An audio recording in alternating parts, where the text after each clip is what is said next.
Сәлем оқушылар, бұл бізде 5-ші сабақ екілік, сегіздік және де 16-лық санау жүйелерінде азайту амалын орындап үйренетін боламыз. Мынау бізде ең алдымен екілік санау жүйесіндегі сан. Бұл жерде бізде 1-ден 1-ді азайтсаң 0, және де 10-нан 1-ді азайтсаң 1-ге тең болады. Ең алдымен мынау бірінші есебіміз бізде өте оңай. 1-ден 1-ді азайтамыз 0, 1-ден 1-ді азайтамыз 0, ары қарай мына сандардың өсіп түседі.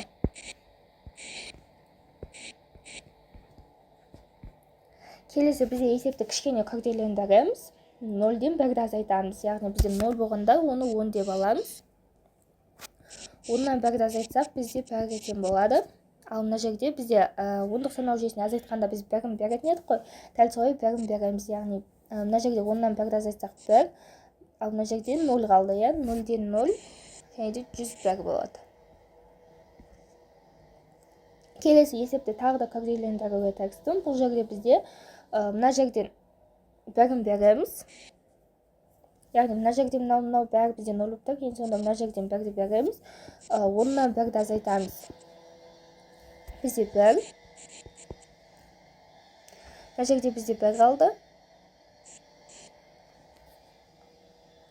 Мына жерде бізде 1 және де 1 қалды. 1-ден 1-ді азайтамыз, ол бізде 0 және де 101 деген сан шығады. Келесі бізде 8-дік санау жүйесінде ең алдымен оңай есептерді шығарып көрсетейін. 44-тен 22-ні азайту кәдімгі 10-дық санау жүйесіндегідей азайта берсек болады. Бұл есепті 2, яғни 22 шығады.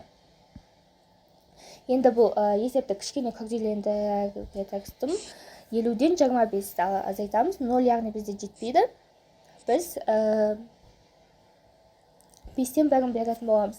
5-тен 1-ін берген кезде бұл жерде бізде 8 болады. Мына жерде 8 болады. 8-ден азайтамыз. 5-ті тең 3. 3 түседі. Ал мына жерде 4 қалды. 4-тен 2-ні азайтамыз. 23-ге тең. Келесі біз 15-тен 7-ні азайтамыз. 15-тен бізде жаңағы бізде 1-ден беруімізге тура келеді. Ол бізде 8. Және де қосамыз 5-ті. Ол бізде 13. 13-тен 7-ні азайтамыз. Ол бізде 6. Жауабы 6. Мына жерде бізде 0 қалды. 0 түспейді. Яғни жауап 6-ға тең.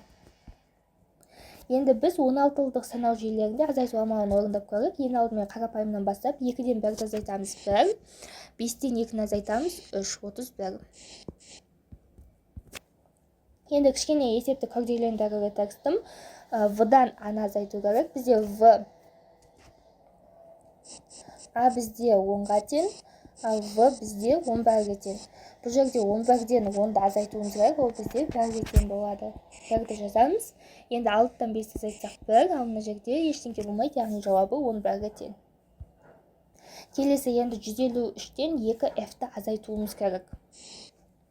Біз F-ті азайта алмаймыз, мына жақтан 1-ді беруімізге тура келеді.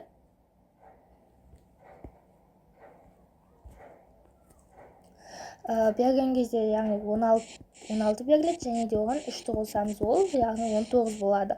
19 бізде F 15-ге тең, нәтижесінде 4 болады. 4 түседі. Мына жерде бізде 4 қалды. 4-тен 2-ні азайтамыз. Жауабы 2-ге тең болады. Ал мына жерде 1-дің өзі түседі. 124 деген 16-лық санау жүйесіндегі сан шығатын болады.